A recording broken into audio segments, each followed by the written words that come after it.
All right, please take a seat. We're gonna call this meeting to order. The Kaʻū Action Committee meeting will now come to order. Today is October 16th. The time is now 5:09 p.m. This meeting is held in person and by interactive conference technology. The meeting will also be recorded on Zoom. As a reminder, for Sunshine Law, Action Committee members appearing remotely must keep their cameras on and announce anyone who's with them, except for minors in their location. We will now have a roll call. Vice Chair Pernell Honoa. Here. Committee member Jesse Kay. Present. Committee member Babette Morrow. Here. Committee member Catherine Williams. Here. Committee member Kohoinani Moku Hali'i. Here. Committee Member Kaveni Ibarra. Present. Committee member Lena Alainos. We can't hear you for some reason. Unmute later on. I'm here. I am Chair Jason Masters. We have a quorum to hold this meeting. We have no absences. From the County Planning Department staff, we have Miriam Palma and Cabello Kalili. So as a reminder, please make sure that your cell phones are turned off or on silent mode. If there's anyone who would wish to testify, please fill out the sign up form. We have several. They're available at the front. And give it to the planning department staff. Zoom testifiers can send a message in the chat to the Zoom host indicating which item that you wish to testify on. We ask that everyone please state your name before speaking. And to all of us who are attending here in person, please remember to speak toward the owl, which is this camera microphone in front of me so everyone on Zoom can hear. Again, to be in compliance with Sunshine Law, all testimony and discussion must be addressing the specific agenda item the committee is deliberating. If anyone has anything else to discuss that is not on today's agenda, that can be brought up at agenda item number 5, which will be agenda for the next meeting. Testimony for agenda item number 5 can be taken at the beginning of the meeting or later in the meeting when that item is called. So the time is now 5:12 p.m. The committee will now call for statements from the public as stated in the published agenda. Members of the public may provide public testimony regarding any agenda item now or at the time the agenda item is called to order. We have several members of the public here who would wish to testify. I will go in the order which they were received. And I will ask if you would like to speak now or if you would like to wait until, I believe they're all regarding the Punulu'u item.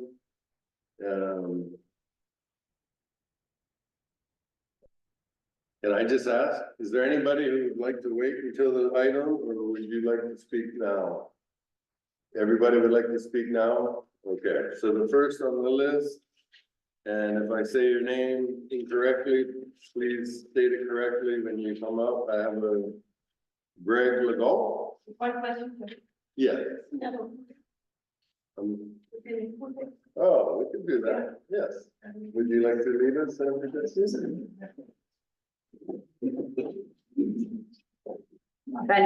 Father, we thank you for allowing us together this evening.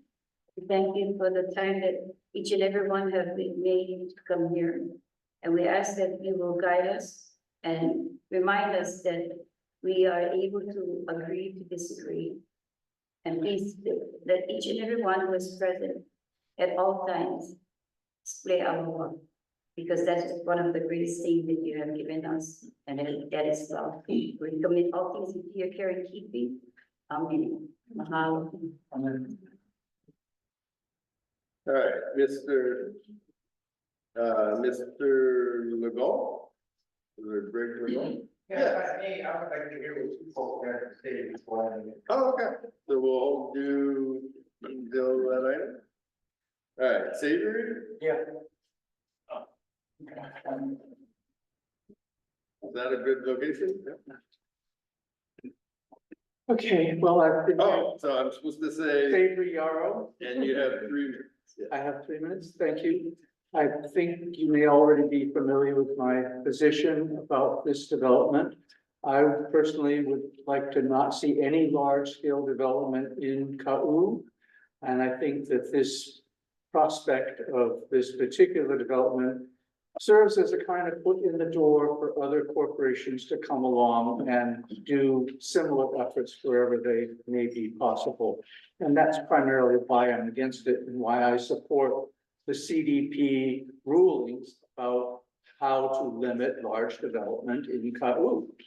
And I don't believe that this particular development meets those guidelines unless they've substantially changed their numbers or their intent. In the meantime, my impression is that it's a fairly large development that will have a huge impact on that coastal area and includes remodeling the old buildings that are asbestos ridden and need to be entirely removed, by a hazmat group, not just by local people. So I think it's too big of a bite for them to take on, and I think they should give it up and turn it over to some nonprofit or preservation group that will eventually get it all cleaned up and maintain its accessibility to the public. That's my position. I have come to understand in the last weeks that the community is incredibly divided on this issue and that the committee has heard testimony from hundreds of people for and against this. And I do appreciate more how deeply opinionated people are on this problem. And I'm so sorry that it has divided our community. My recommendation is still that we come together and find another way to make Honolulu a center of the community, not just a money-making scheme for some small group of people. I think in the long run, Kaʻū will be better off for that and should avoid becoming dependent on any small group of investors. Thank you, and I hope you will consider moving that letter of non-recommendation along to the Windward Planning Commission as soon as possible.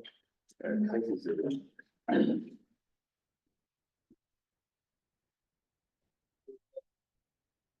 Mr. Guy Enriquez?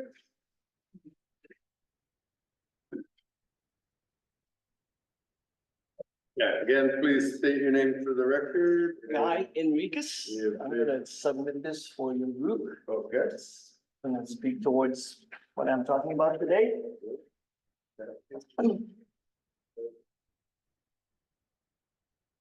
I had just to tell you what goes on, this is just some stuff from Ron Whitmore that showed a setback. It is also a testimony from Diane Ward, which I thought is the best. It highlights all the policies that does not align, many more than Babette was able to put out there. And also a single page, it outlines the policies that does not align from my view. So start my testimony now. Yep. I got the opportunity to watch the video of your last meeting.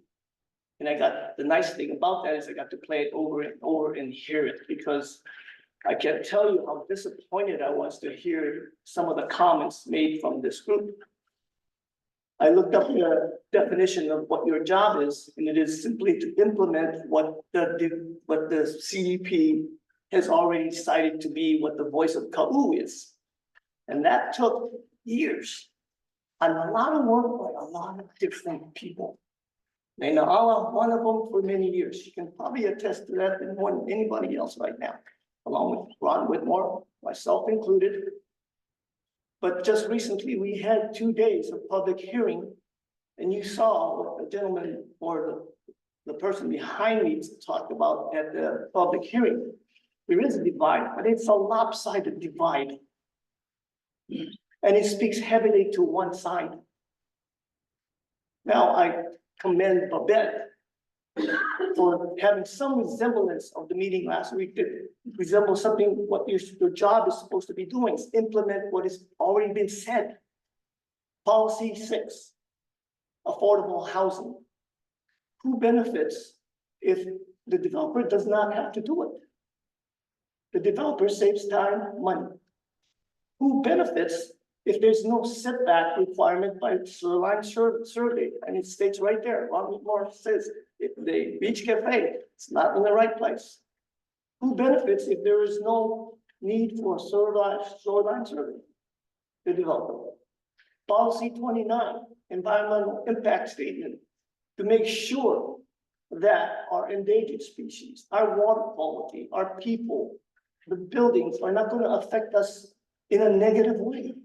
There's none presented to this group, to anyone. If you want to use the EIS from before, it's old. It does not address the monk seal that's on the beach this last week. It does not address the home that nest by the lifeguard stands, because it happened in the 80s. That's how long ago the last EIS draft was made. So if you don't require these guys, the developer, to do it, who benefits? The developer. So what I think we should be doing is applying these policies.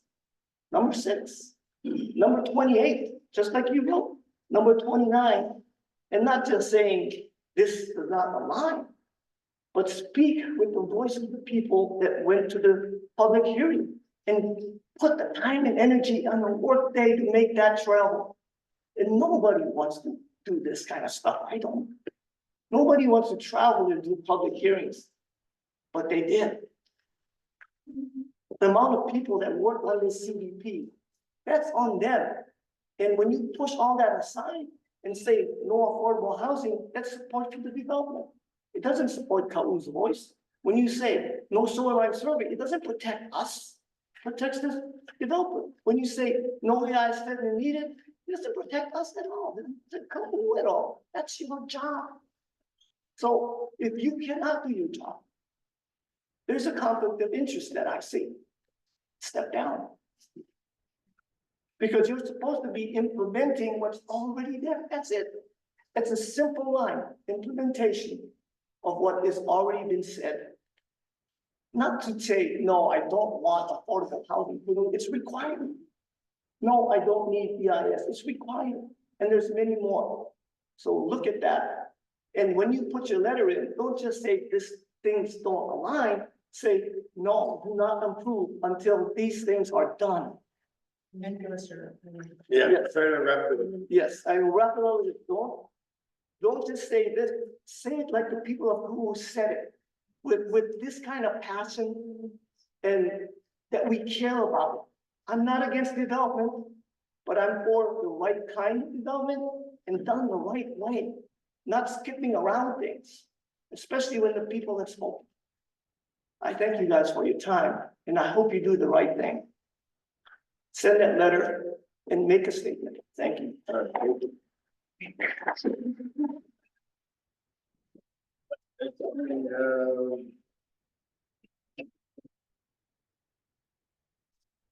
Laura Wall.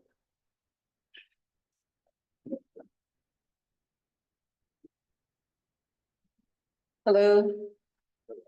Hello. And again, please state your name. Okay, my name's Laura Wong. I'm gonna take my 3 minutes for item number 1. All right? Okay, good.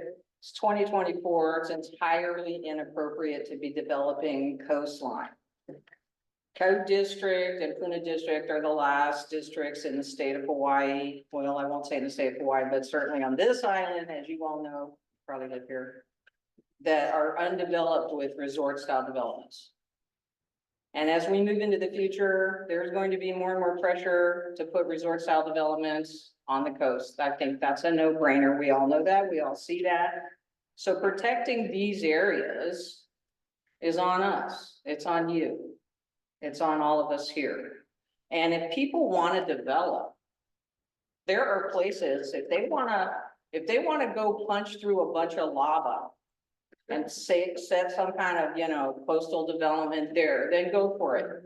Okay, but to go to the easy places and the little places where there's sand and beaches and go against the community here who doesn't want this. CDP says no. maybe the newcomers in some of this community will claim, you know, they want it, but they weren't here when that CDP was done. And also, that's just an aside. My main point to you folks today is to speak to what you know already, that coastal lands are to be preserved.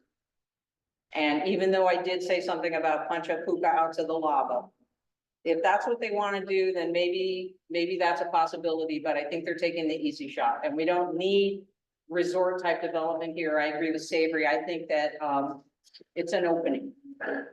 And, you know, I would hate to see, the Kaʻū coastline turn into, the Kona coastline.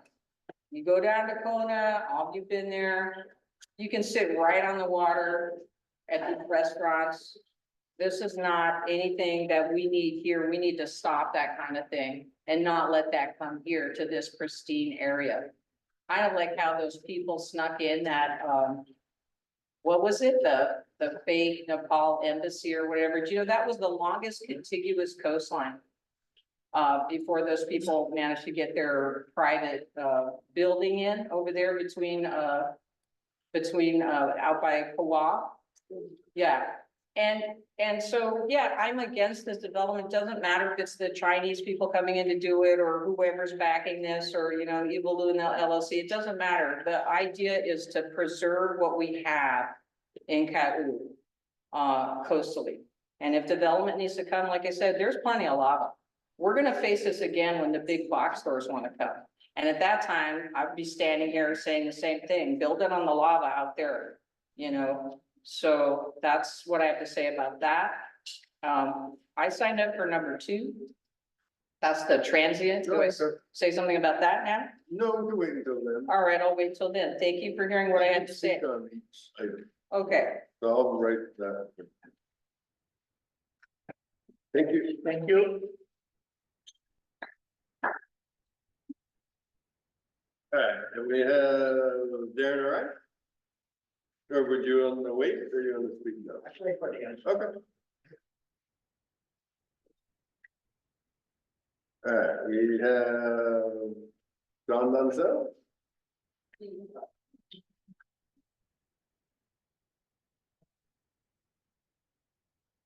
Hello, everyone, and to the back there.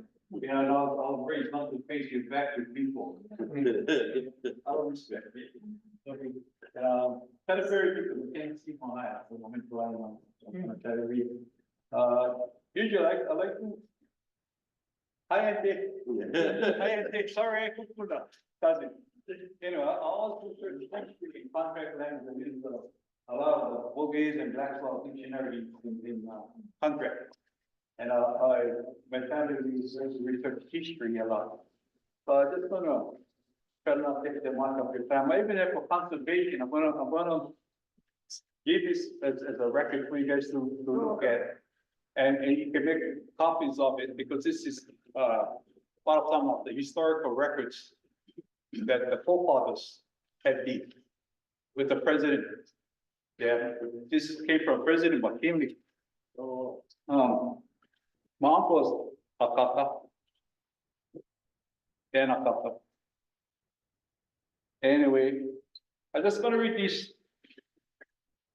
McKinley appointed the most heinous criminal in the kingdom of, in the criminal in the kingdom. Stafford B. Dole, first governor. Stafford B. Dole, a traitor to the kingdom, was given authority by the United States president to punish and even to put death Hawaiian subjects or loyalists to the kingdom who would threaten his so-called authority.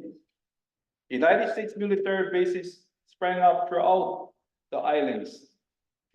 And together with the territorial governments, they imposed their rules over Hawaiian nationals. Having lost control over its ports of entry, American citizens unknowingly flocked to the Hawaiian Islands under the false impression that it was lawfully annexed and soon overwhelmed the population of the Hawaiian nationals. The complaint also outlined the fraud committed by the United States of America before the United Nations when it reported Hawaii as one of its colonies. The complaint explained in 1945, the United Nations was created with the United States as one of its charter member. According to the charter, the United Nations would promote the protection of human rights and establish a process of decolonization for the people who have not yet attained independence as a nation. United Nations General Assembly Resolution 1514 provides that all people have the right to self-determination by virtue of the rights that they freely determine their political status and freely pursue their economic, social, and cultural development. In accordance with Article 73 of the United Nations Charter, member states who had colonial possession who were required to report yearly to the Secretary General the status of their colonies in relation to self-determination. It was at the point that the United States committed fraud before the international law organization but fraudulently reported Hawaii Island as U.S. colony, along with Alaska, America, Samoa, Guam, Panama Canal Zone, Puerto Rico, and Virgin Islands. The underlying problem here was that the Hawaiian Kingdom already achieved independence for the Hawaiian Islands since 1842. And I have other documents here. This lot of things came from Congress, so they don't tell the plain Americans about our history. It's just business as usual in Hawaii. That's all last minute I informed you guys about the torrent system. Remember the torrent system, how the plantation in 1900 came in. They quieted all the Hawaiian people, royal patents, they fully on the rights. This is something really going to be historical, because if you guys go and Google Dr. David Keanu Sai at Hawaiian Kingdom blog.org, you guys going to see what I'm talking about. This is not nothing to play with. And I said this thing, growing up, going to school, all of us are from here. They did not want to teach us this kind of stuff. You know, like our family from Honolulu, we go back more than 5 generations. My mom families with them, we all Kuaimoku family. And before that, with all of the rest of the Ali families, that we are the Konihiki families. And we all can prove ourselves because we have our genealogy that goes back to 0.3 AD. And I have the King's Mahelis and stuff with me. You know, all this BS going on since I was born in 1959. I'm 65 years old. We pledge allegiance, we do all that. Like I say in school, you beat us up when you speak your language. You know? When you guys, when people go and really research the, it's like Bob Marley said, you must know your past before you can know your future. It's not just, never mind about yesterday. We program everybody our way. Hello, some of our Hawaiian people are getting educated now. Be aware. We have families in Maui are starting to win back the Kuleana rights and everything. Hawaiian Kingdom is still here. They just occupied us in 1893 when they locked up my mom's cousin, the Queen. And we never have war.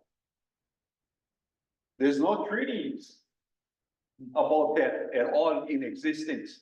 That's why they blanketed everything off when we had the Second World War, Japan War. And when I was born, that's when everything was cut up into pies fraudulently. Okay? But for the record, this is the record, part of the record, so you get to take more information and know, because you guys cannot assume. All right, how do you do?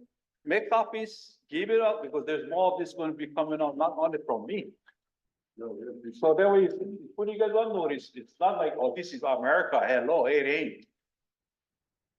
All right, thank you. Thank you.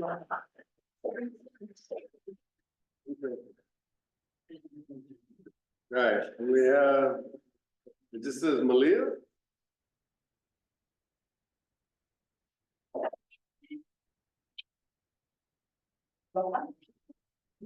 I can speak on this side, can I? I don't like to face my hand. Okay, but please say your first and last name for the record if possible. You want Maria, Yeah. right? Hey, Well, people know me as Stephanie Tabata. I was informed about this meeting, and this is in regards to what the Windward Planning Commission. Is that for your folks' letter of recommendation Sure. or denial of the project non-achievable? Is this what it is? So it's regarding our potential testimony for that application. Okay. So What is the CDP? the so it's the Kaʻū Community Development Plan. Is it legal? Yeah, it's a county ordinance. So it's adopted by county. So it's a So- legal document. It's a legal document under the county, but it's not constitutional. It says constitutional of any county ordinance, I guess. You gotta go and read, because what you are is like a rubber stamp. Is what my opinion, yeah? No, So everybody is entitled to their own opinion. Yeah, you folks are part of a group, and when you belong to an organization, anybody can say yes or no. Yeah. Okay. I am a lifetime resident of Kaʻū, born and raised here, little man. Yeah. And my brother, he's 65, so you know that I'm older than him. And many of us, I can see people with their families that have worked down in the week, including Lena Alpamai. You know? Thank you, Jesse. And the Hanuans and family from the I had met with these people prior to them going to work with their, getting their permit. Nobody listens. We were the ones that worked there. I put the original SMA thing together for school. We worked together. I worked under the person that was in charge. So I know what it entails. But after leaving, I found out there are a lot of discrepancies in the land titles that is on this property, whether they like it or not, there is. Because every one of us in Hawaii, if you bought land, your title is complete. The title guarantee percent told us, he's an attorney. He said all land titles in Hawaii, it's not clear. And a judge once told us in a court case that all land titles in Hawaii is in jeopardy. Because there are two governments, the original, and everybody else came after, the 1893, 1998, 1900 is when they introduced the foreign land system to change the identity of all the lands, which were given original names, with the families, Lianas, Aubuas, everything. You have to go and research because this will be a full-blown case that's coming out. Because even OCA cannot get answers as to where's all the lands that they said was so-called sea. You cannot take private lands belonging to the king and the lands that belong to the government and the chiefs, and you combine it to make it one, to become public. And this is what we deal with. All the lands around that we sell and we sell public. What my brother said is right. For research, every time you go and do a land, you don't do a title report, you do a title search. There's always an original. The original title to the land is not a derivative title that you get a deed, a warranty deed, a quitclaim deed. No, that's all. It's irrelevant to your report now. Okay, for the general plan, I'm totally against, because did they ever go and talk to all the owners, the landowners, before they rezone, or they put it on the general plan and say that this is for farming, this is for agriculture, this is for, did they ever confront the owners before they just drew a picture on the map? I don't think they did. So before anybody can say, yes, we want it, then your name everybody else's name is gonna be put on top of that document. And you're gonna be liable for anything that comes down the road. I took too long vacation. I shouldn't have. Because everybody is subject to their own opinion, whether you're a board member or not. Because I read your name on Facebook. Yeah. So is that all that you folks are reading about? Just about the development of the,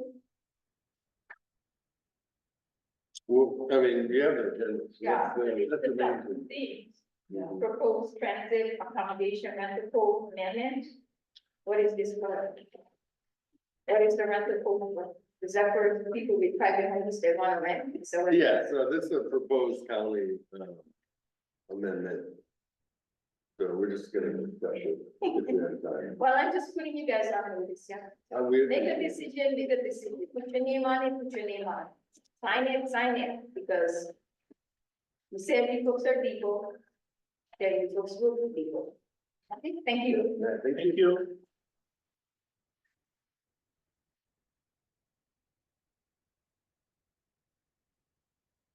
Alright, so.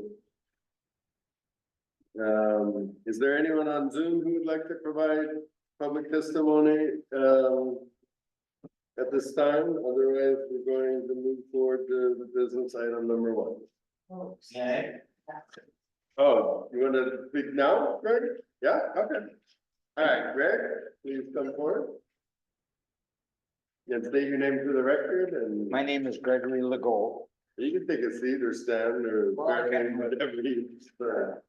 Main thing that they can hear you in there, because that's how it's recorded, so. I've lived here and have been committed to this area of Kaʻū since 1993. It's been very important to me to appreciate that when I first moved to, which had a characteristic that was very different from the rest of the island, of California, like Kona. And I have kind of a beef. I've been to all these meetings, and I sort of have a beef with Jason. There was a meeting a while back where we implicated that it didn't really make any difference what public opinion was regarding this issue. I called you on the phone afterwards, and you said, well, it wasn't a popularity contest. It was contingent on law. But we all, like work to current events, have a sense of how the legal system works in this country. And I think the professional developers and planners have assets that we don't. But all these meetings have been to get stakeholders' opinions about this development. And the overwhelming opinion was against it. I think if, it's just antithetical, and I understand Ziba's Chinese, I don't know what that's all about. But the big money that comes to our communities is desecrating the values and whatnot, the heritage of people that can speak of 5 generations of having lived here. I think it's very, very important that we maintain a sense of that which makes Kaʻū so different from so many of the rest of the islands. And the big money has really overwhelmed places like Maui, you know the stories. I think the community here, which has given overwhelming opposition to this proposal, is trying to keep that which we love most about living here in Kaʻū. And it's kind of keeping it simple and respecting the heritage of simple folks that have lived here for 20 years. And big money coming in and flipping properties and stuff is just against what we all love here. And I hope the committee recommends that it's not followed through with the proposal. I appreciate your ear. Aloha. Nice.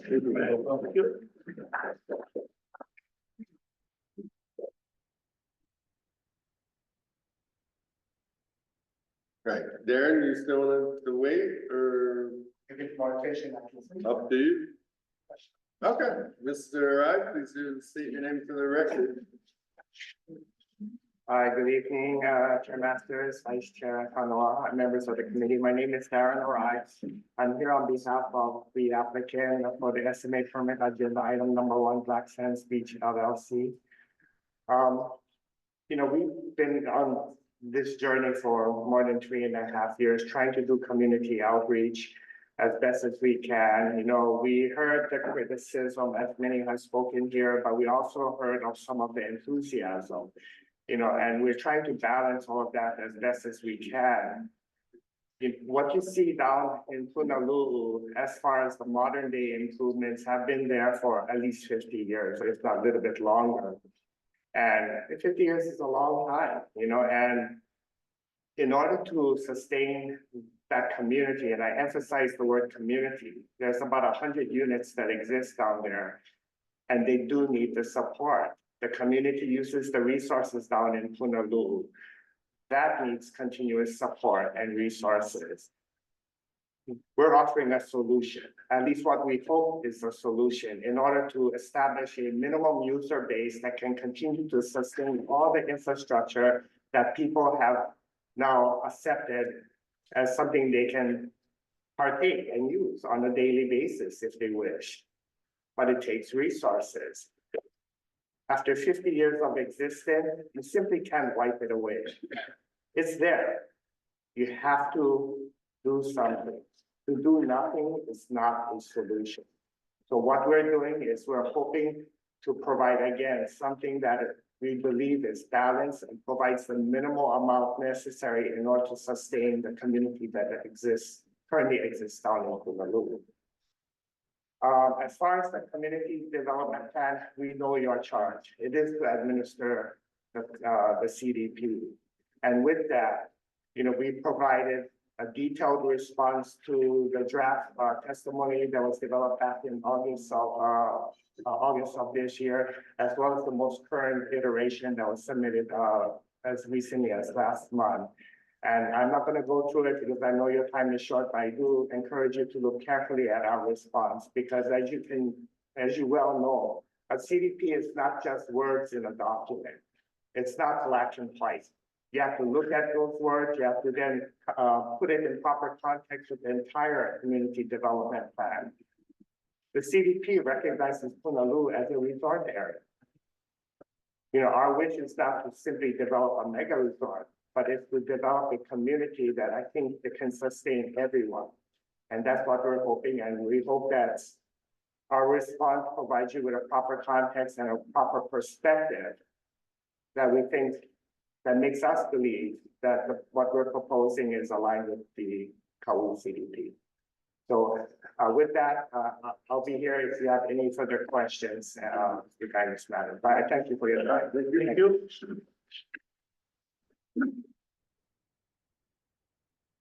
All right. All right, now, is there anyone on Zoom who would like to provide public testimony on any of these items before we open business item number 1? All right, seeing none, the time is now 5:47 p.m. The committee will now move on to business item number 1. Letter to the Windward Planning Commission regarding the Black Sands Beach LLC SMA application PL SMA 2023-000046. Discussion and decision making on submitting the letter to the Windward Planning Commission. Just to double check, is there anyone who would like to provide testimony on this item who has not already done so? Yeah. Could you fill out a form very quickly and put it in testimony? Or fill it out, say your name for the record, and you have 3 minutes, and then fill out. Oh, okay. Deborah? Okay.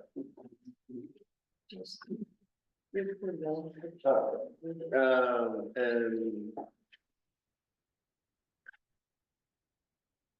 so Catherine Williams, I guess, has the part, that's okay? All right. So the time is 5:49 and Committee member Catherine Williams has left the room. All right, Deborah Ward, you have 3 minutes. Hello, my name's Deborah Ward. I live in Mountain View, so that may seem far away, but Kaʻū is a very special, Honolulu is a very special place to my family and I, and we've been visiting the historic sites and the hikes and the beach and so many of the beautiful areas in Honolulu for so long with my children and my friends that I feel like I am close enough to this community to provide testimony, despite the fact that I live probably 50 miles away. I feel that the proposal, and I have read it in full and I've provided testimony to the Planning Commission, it does not sufficiently address the ecological concerns of the community, particularly with regard to the coastline and the fact that the coastline has not been surveyed for over 50 years. The fact that the EIS is deficient and was never completed that they are referring to.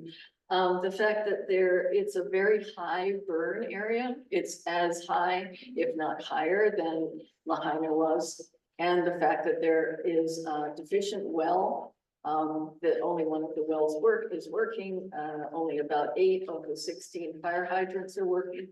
It would be very difficult to put out a fire if there were development here. And the fact that it's very, very important historically to the community.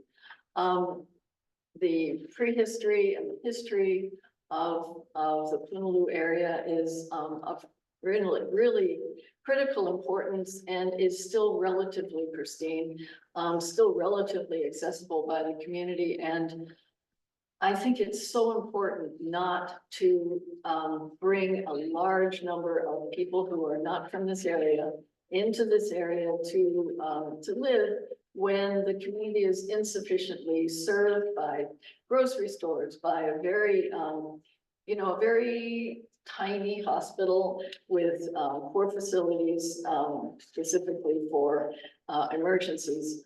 It just seems to me that this plan would not really serve anyone from the community nearly as well as many other proposals might. I just think this is a mistake. And I'm not opposed to all development. It's not that. It's just that this community and this area is so valuable already. That I don't think, I looked at the community development plan. I know you've only got a couple of seconds left, but I've looked at the development plan. It's not 1,300 feet away from the coastline. It is out of character. And I feel like as much as the PBU has reached out to the community, and I recognize that there are people here who support this development, as far as I'm concerned, it does not meet the needs of our community appropriately. Thank you for your time. Thank you.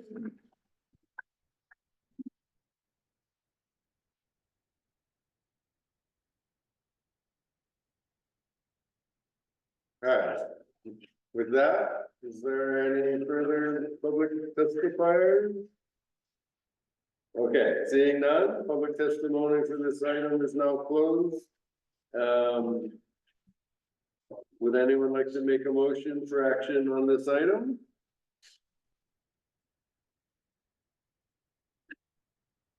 All right, with that.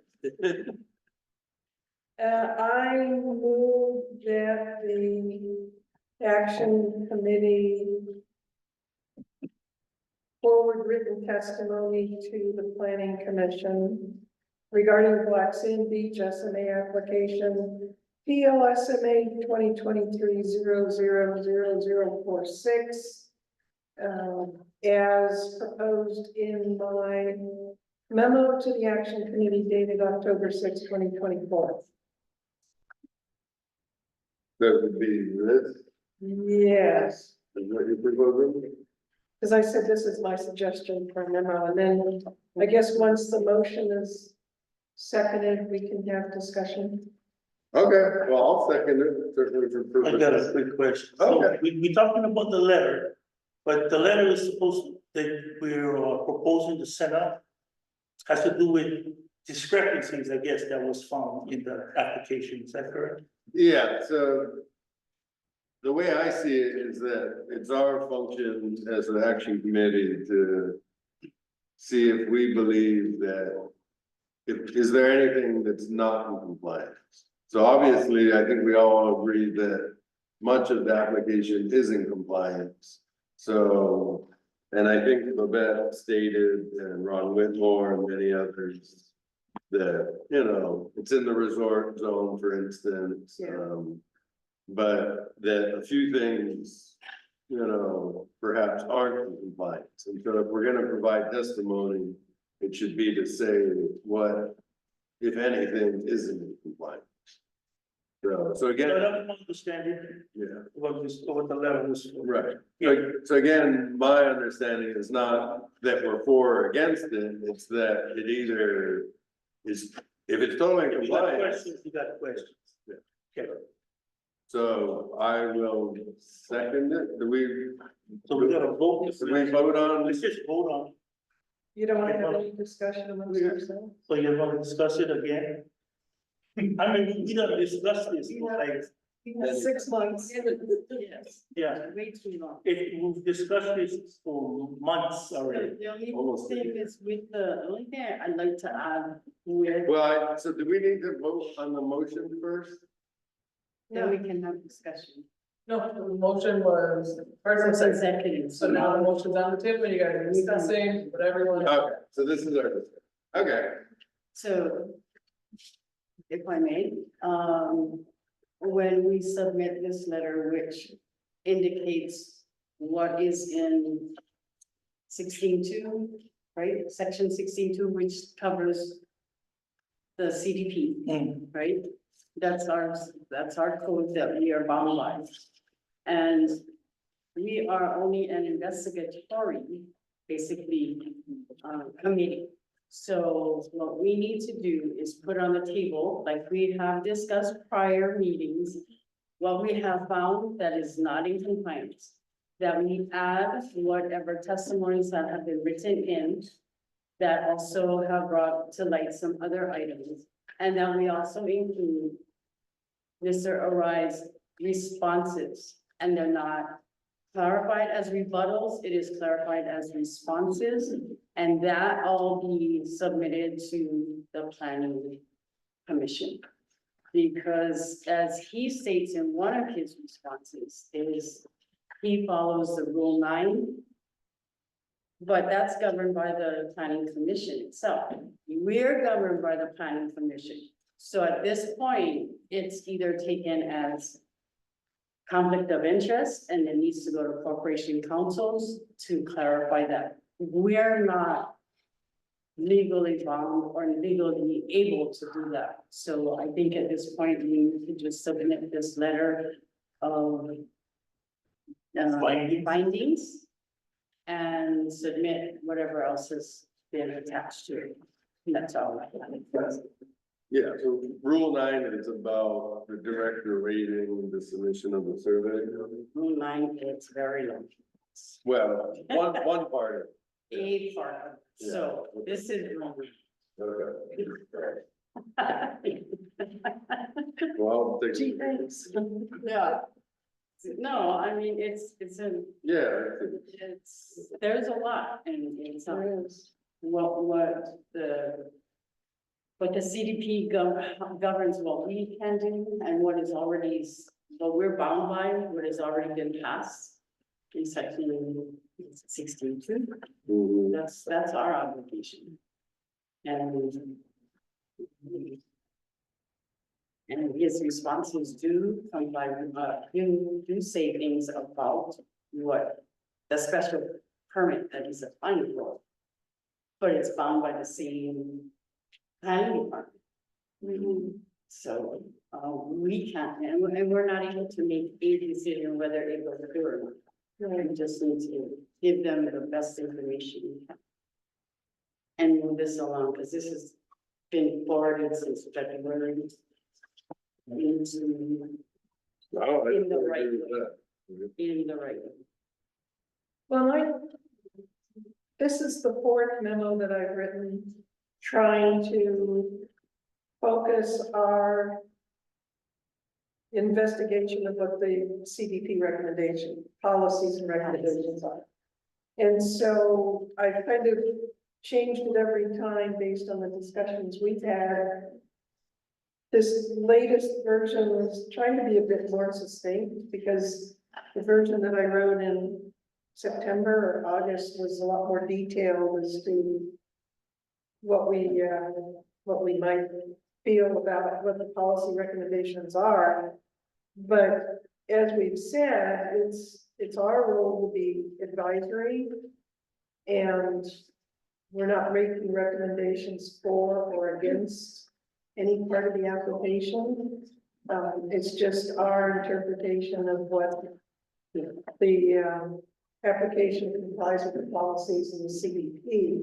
So, again, I did put in here that there are a number of policies that are met, and I actually Ron Whitmore went into those in great detail in his memo of many months ago too. So,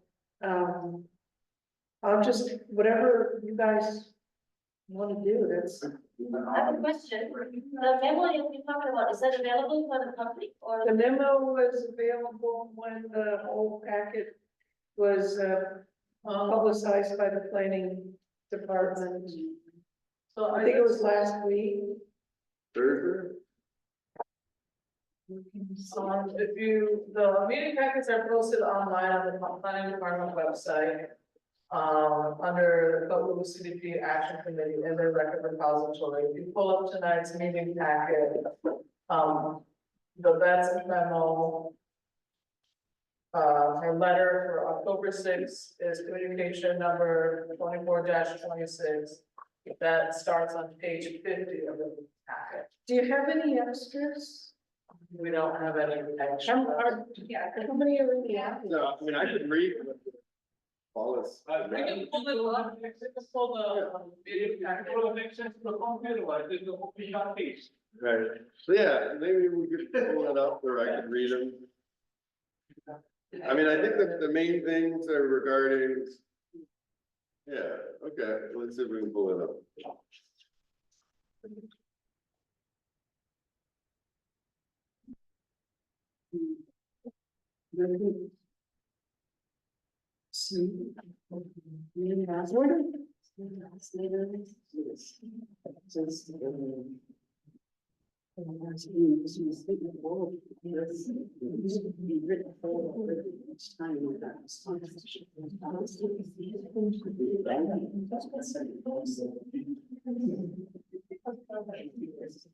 Well, so we could add his response, which shows her previous heaving Darren or I.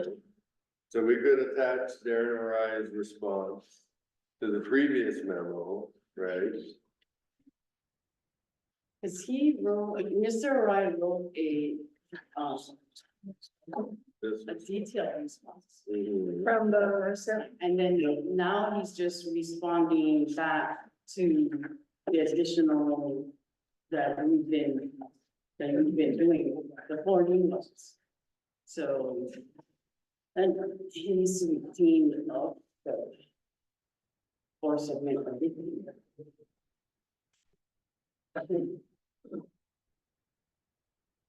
I'm happy with, I wanna get something sent. I want to do it too. I mean, I really do not want to send this.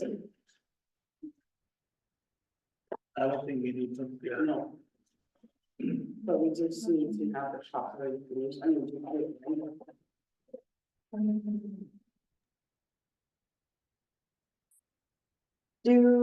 should I amend the motion? Well, in our discussion, are we sending just what you did in the packet tonight? Or are we, and that was part of my discussion was that I think all that everything needs to go. So I would not say only this. Yeah, her motion was to Yeah, forward this memo. So you could either rescind it or redo it. Yeah, that's our discussion. So I think she could rescind the motion and you could create a new motion saying that we're gonna attach this memo. Or okay, whoever can make the motion. And with whatever information we wanna attach, you know. I think it's a good idea for both transparency and to show that we didn't just like grab this out of thin air, that we've been working on this for 11 months now, at least. So.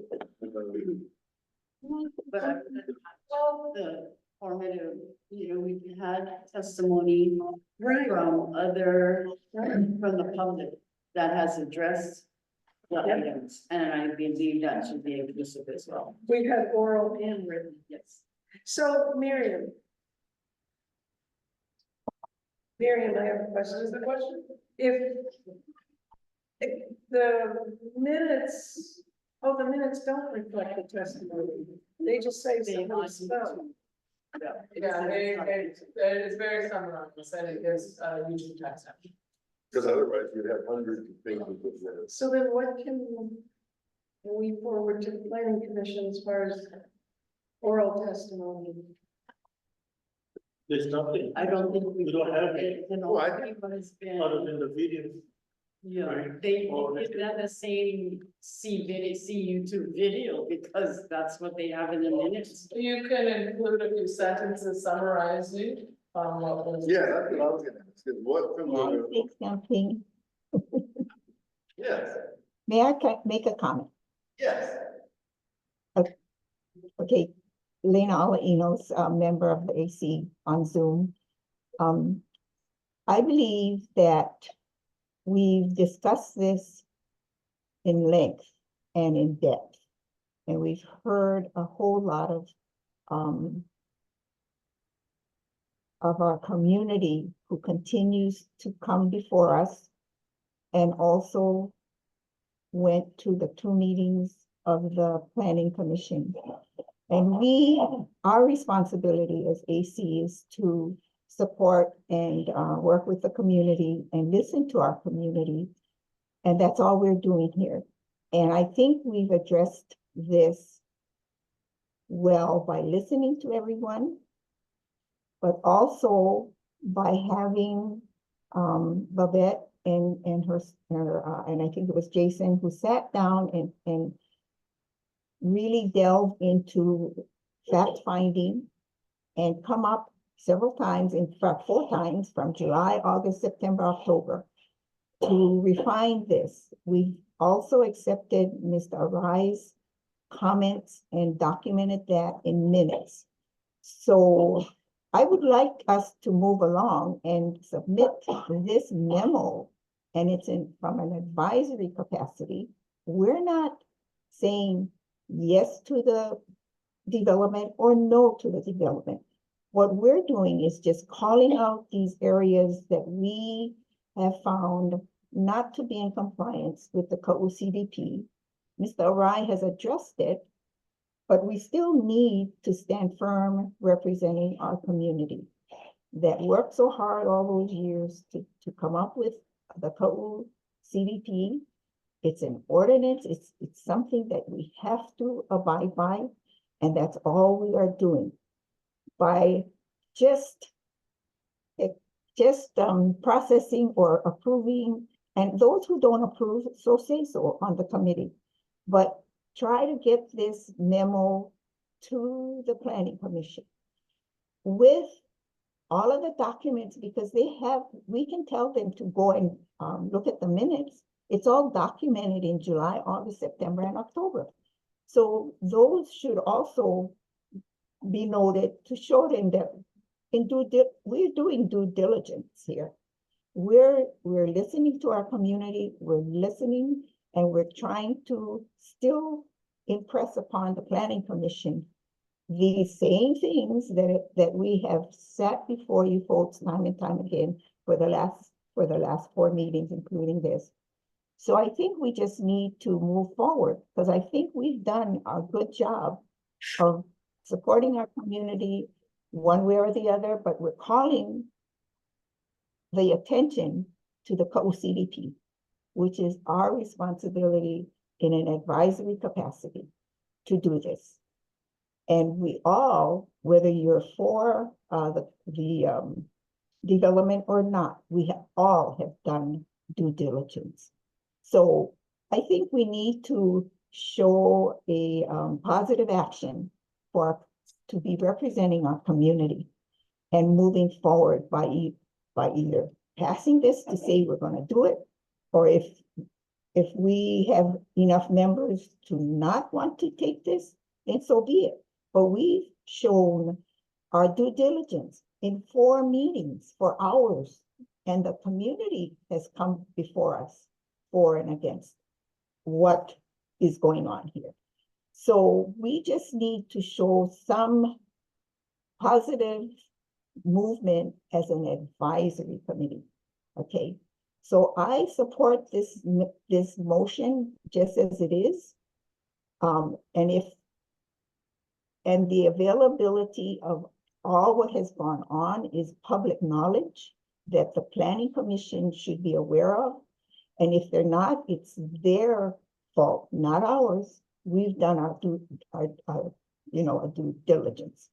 So I say, let's call for the question and get this either sent or not sent. Because I feel we've sort of exhausted this, and people know that we're trying our best. That's what they need to know. And we need to move forward because there are other important things that need to be discussed that's happening in our community. But I think we've seen enough people come before us, and those who attended the commission meetings, then we have that. So I say, let's move on. Thank you. Is there any way you show the rest of the memo?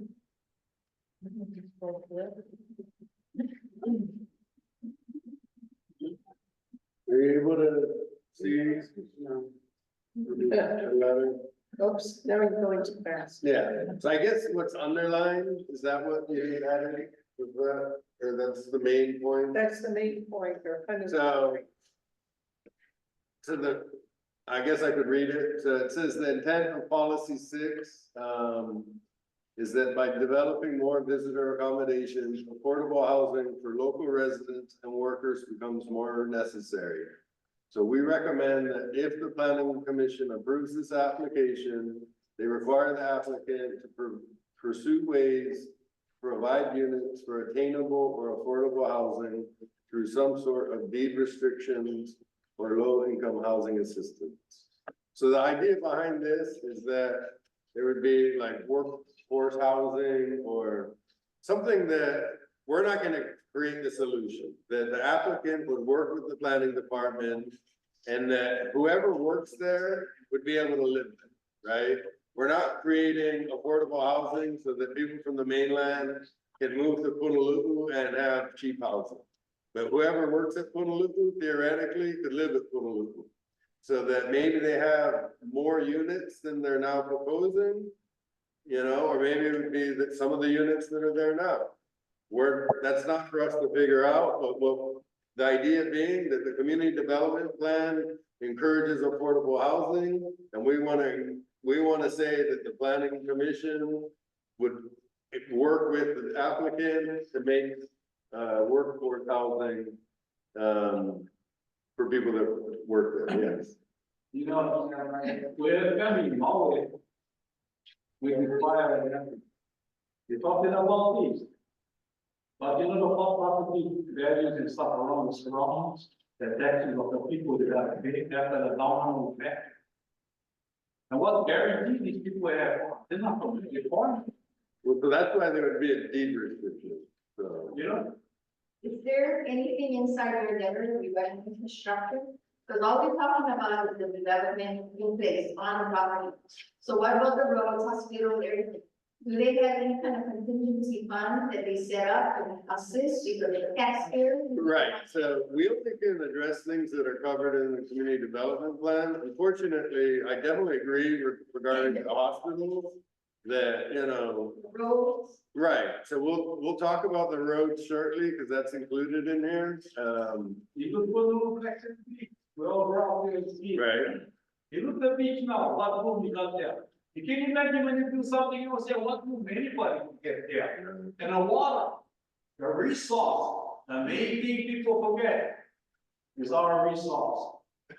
Yeah, people come here with money. If we value, price value over people, they don't give them. I don't give up. I'll leave it to Congress.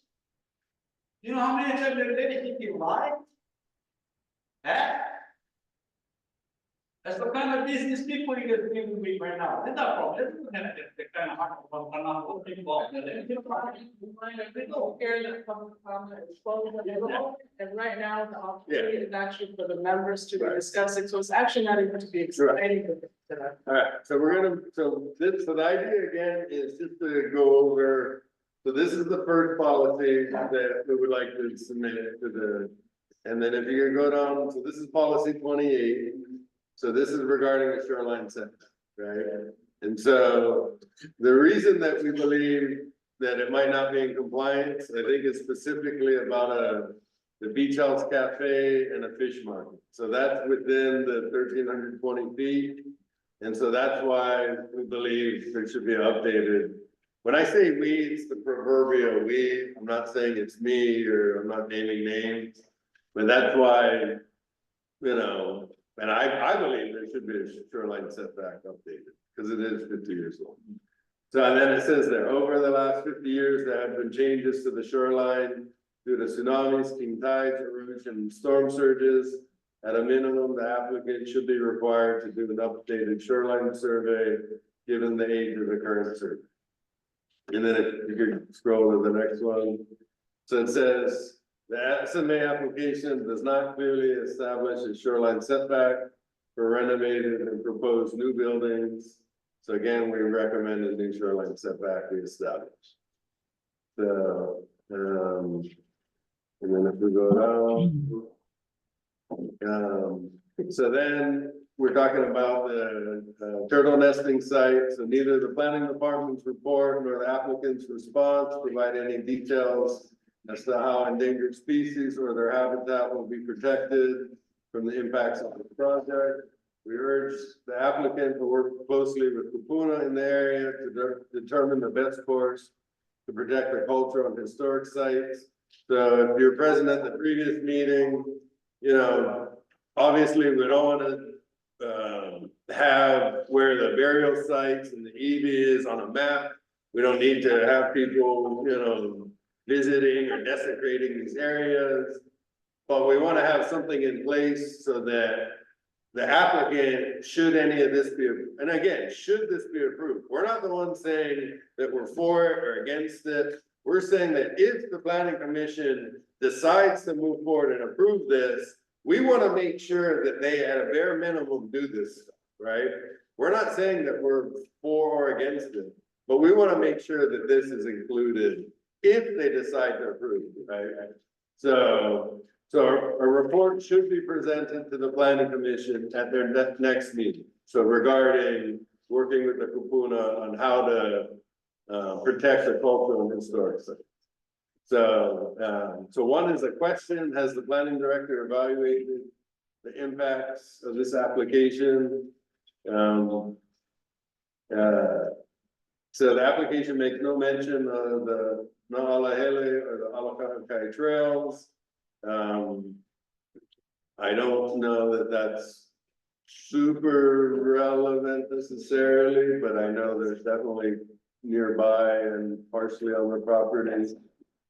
Well, these things that are all listed are lifted straight out of the CDP. Right. So that's all of this. So, That's where it's coming from. right. Yeah. So it says due to the impacts of work being done on this application and the number of the people in the community who have raised concerns about this, we're recommending that an EIS, or if you don't know, that means environmental impact statement, be submitted in support of this application. And then if you could scroll down, Marion, or whoever's in control. And then regarding traffic, so we recommend that a traffic study be conducted to determine any required highway improvements during the application process. So again, if the planning commission approves this, you know, it would drastically change the character of Kaʻū, obviously, to have like stoplights on the highway there. You know, or change lanes or all of that stuff. And because this is, you know, this is their SMA permit, it's not their like building permit. So maybe, I don't know how the county works here. Maybe they're not required to do that, but we want to make sure if the planning commission decides to approve this, that they go forward and do this stuff so that, you know, those things don't happen. We don't want, traffic lights on, we don't want traffic lights in Kaʻū, you know? I don't know how anybody else feels, so. And then, so at the bottom, it says, we urge the planning commission to add these conditions should they approve the application. So again, these are things that we want to add. We're not saying that we want the planning commission to approve it. We're not saying that we're against the application. You know, as Auntie Leonala mentioned, we're just an advisory committee. Our only job is to do the best we can to make sure it complies with the community development plan. You know, there's all kinds of stuff, you know, hopefully you brought up, which unfortunately, I wish we had more, All you did for a record, when you take the paper that I handed out to you guys this notice, right? you take it out and give it to the high house. Yeah, so we can include this. You know about that, and one other question, the boat that will come to the roof from the highway. But they wanna have the jail development, are they gonna gate it race up, the road? That's not part of their application, so. And so it does state in the, CDP that they have to provide, and it's on here, that they have to provide, the existing public access. So as you know, yeah, We had meetings with people, right, and a lot of stuff being proposed, she stole a lot of ideas, because from us, you have to have respect for the community. right. Don't go on the lines. No, I understand. So, You know what I mean? Because who will be held accountable if this traffic is safe? right, So we are the landholders in the property. I understand. Plantation legal, it's stolen land, this is The a. plantation is a lot of, From the mountain to the sea, it's a problem, I'm on a road with title now. so, And you see perpetuity now, just understand that, you know, this perpetuity is. correct. So we will be held accountable if you see it going wrong. Right, so that's why it's our job, so. Does anybody on the committee have any questions about this, or? I think your idea about adding Mr. Arai's response letter is a good idea, Everybody's. Yeah. We have the Okay. ceremony from Diana Ware, Deborah Ward. Yep. Yep, that So- needs to be, Whitmore, that all needs to be considered. so do we need to bring this back to another meeting, No. or can we just say that we're gonna submit it? Go ahead and vote on that. Express our judgment. We will attach everything and move forward. You need a motion. Yeah, But before we do that, I got a couple of things I wanna address. this is the time. And this is for everybody here. Yeah, I see the people coming up testifying, talking about how much people is for or against. The numbers for me don't matter. I tell you what does matter is who is talking. Okay, if I get 20 kupuna who actually lived in Kaʻū, grew up in Kaʻū, worked down in Honolulu, okay, they give them an hour. And then I get 200 people on any other given day, couldn't care less about Honolulu. They couldn't care less about Honolulu. In their 20s, in their 30s, even in their 40s. Okay, giving us their thoughts of what they feel is important. I don't care if there's 1,000 of them. The word of that 20 kupuna for me is gonna supersede whatever that 200 people say. And that's because that kupuna come with knowledge. And you don't just become a kupuna because you old. Okay? You just don't become. Kupuna is a very special person in our Native Hawaiian culture. It's one of our respected elders.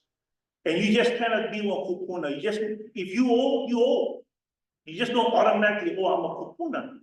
And what's happening is a lot of that is that word is becoming generalized where everybody kupuna. But I just had to put that out there because I saw it, this is just my personal opinion. I saw the circus going on.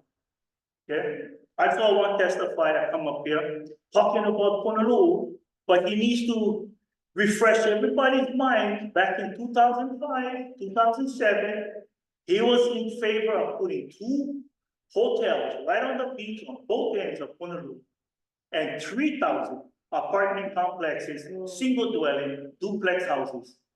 Okay, all of those things need to, but all of a sudden now I'm in favor of protecting Honolulu. And they take this opposition because the current landowners doesn't bend to their will, don't do what they want them to do. One of the worst things that happened to Kaʻū is this nonprofits. Okay, you have these nonprofits coming here that hide under the terms like conservation and preservation. What they do is they take 4,000 acres of land in the thousands of acres that the people who from Kaʻū have to ask them for permission, that they've been going down there and practicing their culture, have to ask them for permission or be put on a waiting list to go down there. This is what nonprofits do here in Kaʻū. So don't think that, oh, we get nonprofits, but let's give it to a nonprofit and then they're gonna assign somebody who's gonna give it back to the people. Ain't no people gonna have no say in that. They might have a few people that's gonna have say. And then we get problems with that as well. Because we get individuals who not even from the area wanna be responsible for the area. One of the biggest resources that is not being talked about is the Kaʻū people. Okay, our Kaʻū people is leaving Kaʻū because we don't work. You gotta support your family. If you old and you old, okay, if you guys are old, a lot of folks in here might be a lot older than me. You probably know more kids that will be affected by this. But the ones of us that are here, and we get more puna, we have children here in Kaʻū, we like our kids stay in Kaʻū. We don't want our kids to leave. So if there is no jobs and there's no prosperity for our kids, what a balance? What's gonna be left here in Kaʻū? Winamuki, that is the resource here in Kaʻū. That's what makes Kaʻū special, is the Kaʻū people. And a lot of times we seem to forget that. So before everybody gets on their high horse, and I've been here for 20 years, I've been here for 30 years. Okay, good. And you love this place. Why you love this place? A lot of it is because of the people of Kaʻū is why you love this place. That's why it's Kaʻū. Okay, so this is just my manao that I wanted to share because I listened to everybody. I've been listening to everybody for like, how long we've been doing this, 2 years now? 2.5 years. But the resource here in Kaʻū that is really in danger is our kids and the Kaʻū people. They're gonna be forced to leave because no more opportunity for them over here. So instead of just, you know what? We're not gonna do nothing. We just gonna put obstacles in front of a landowner. The first landowner that was willing to come to the people and talk to the people and compromise. We're not even willing to do that, not even willing to sit down and talk. It's all or nothing. And that's sad. And again, the one that's gonna be affected is our kids here in Kaʻū. I can speak from a unique place. Probably the only one here who can speak from that place. And that's because I was raised and grew up in Honolulu. And that's from both sides of my parents. Now, I'm not saying this to be arrogant or I don't put my genealogy out there at all. I'm just saying, I know Honolulu, I love Honolulu. Our ohana, and there's many Kaʻū, people in Kaʻū feel the exact same way. But many don't want to come out and speak because if they do, then the generation who is opposing, who never actually did anything for Kaʻū, who opposing on social media, disrespect, threaten, and that is another issue that we have here in Kaʻū, is that there's no respect for our kupuna. There is no respect for our kupuna. They talk that they respect our kupuna, but they don't. When I was growing up, even though my ohana is from Miloli'i, Before I went to Miloli and go, hold on, we asked for permission from the Ohana down there. No more that, they don't even do that. They just think that, oh, I'm from here, I can just go down and just do what I like. No even ask the people from the area, they'll know, or just give them the courtesy. That yes, we respect your Ohana, because you guys been here for the last 300 years, 200 years, down in Punahou. And these are things that are being lost. But that's all I have to say. I just wanted to say that, because, yeah. Thank you. Yeah. One of the things I like to add to is that despite the fact that everyone has shared more than negative and than positive, I noticed with Sir Wright, because part of it was the hydrants, the water system, and I believe they have done that. But the residents who are down there now, they need that. Because if they don't take care of sewage and they fall and just let everything go, they don't clean the island, they don't take care of fire hydrant. So like one of the ladies who came from outside had mentioned about fire, then what happens? So as much as we like to look at only one side, the majority of the time, they also look on the other side. And I think half of the people who are here, they're sharing their manao, which I really appreciate. But have they ever taken the time to sit down and say to them, what if we did this rather than this? Right? So instead of just looking at this glass and saying, that's all I can do is water. But with this, I see, I can mix juice. I've never heard, all the time people are busy talking, no one said we went down and sat down with them and shared our ideas. And I think that should have been one of the things. Because even for myself, if I don't like something, or I question something, I'd like to go and sit down with the person. And I think that would have been more important, and that would have given them a broad idea. Because if you listen to some, there have been some people who said, I think this might be better than this, but they never approached them.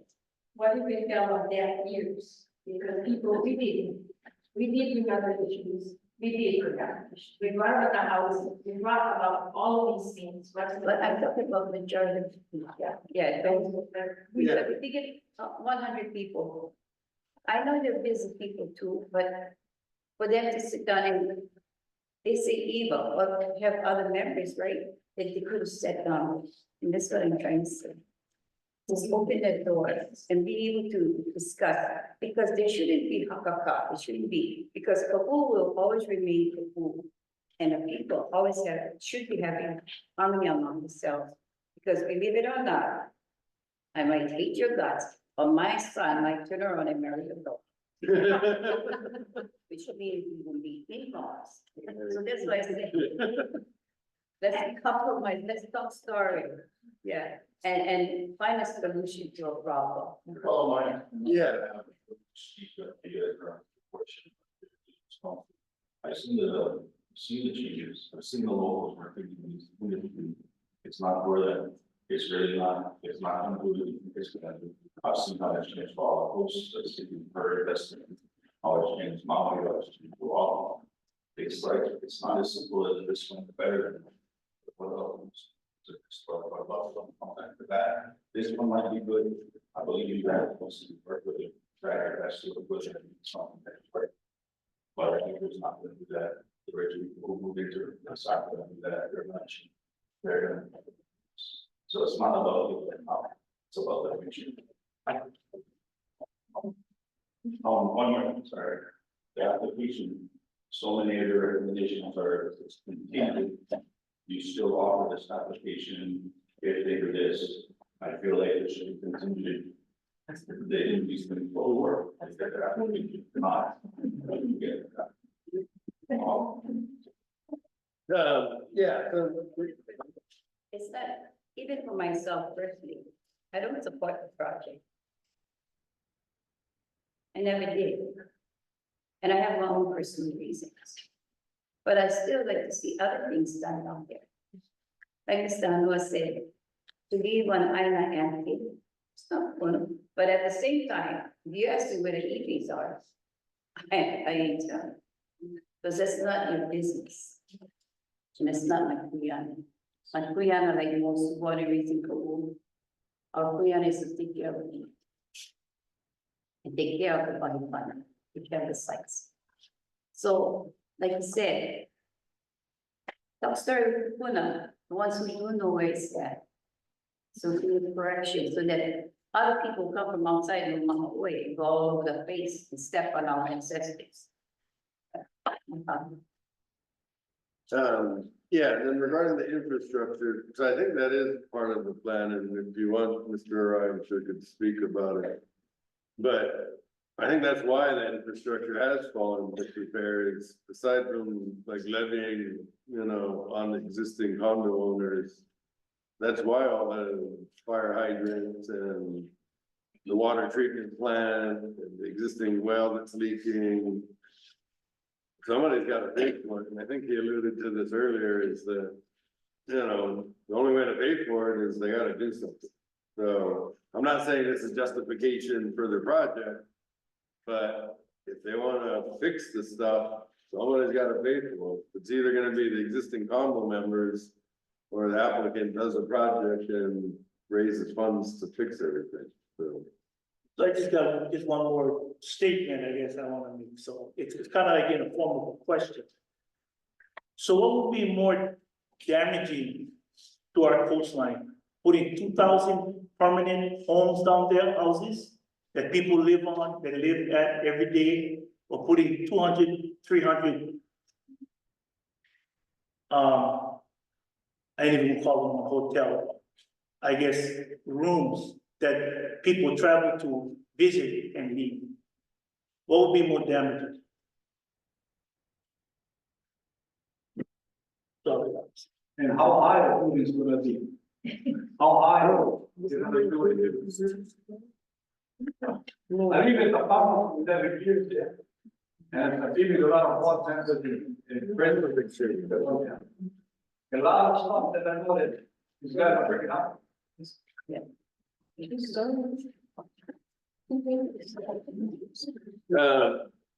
Yeah, we really shouldn't be cross talking. We can open up the public testimony if people want to have more testimony. But so there is one policy, and I'm glad you brought that up, because I do want to make sure that it's in here. That is specifically stated in the CDP that they can't block the view of the coast On the road in from the highway. plain. And that was in the previous, and you changed it or whatever, and I don't like the way it was changed. So if we do,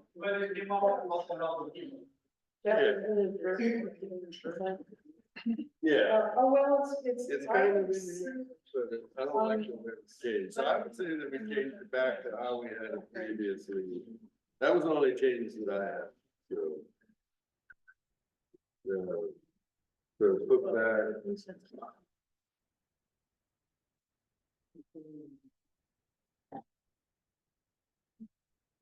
But you and you work on it, you guys. Yeah. Bring in, condense it.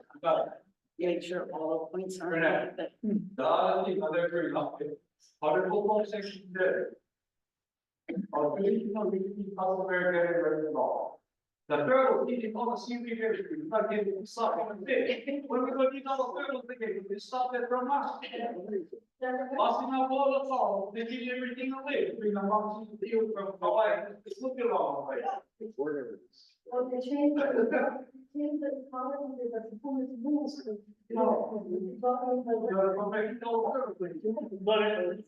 Alright, so should she rescind the motion and we're gonna create a new motion and you guys will trust us to change this policy or memo to make sure that this is included, to include his response and the other memos that we previously had, is that so? all written testimony, Yeah, all written testimony. all written testimony. That came from the public.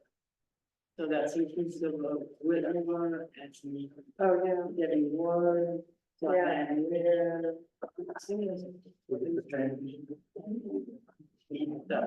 There. Does anybody have any delay? Anybody else, any comments, discussion about that?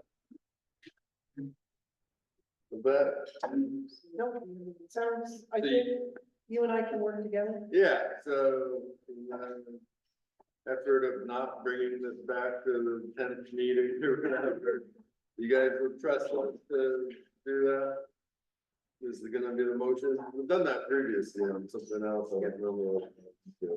Yeah, it was, the Green Sand Beach access area.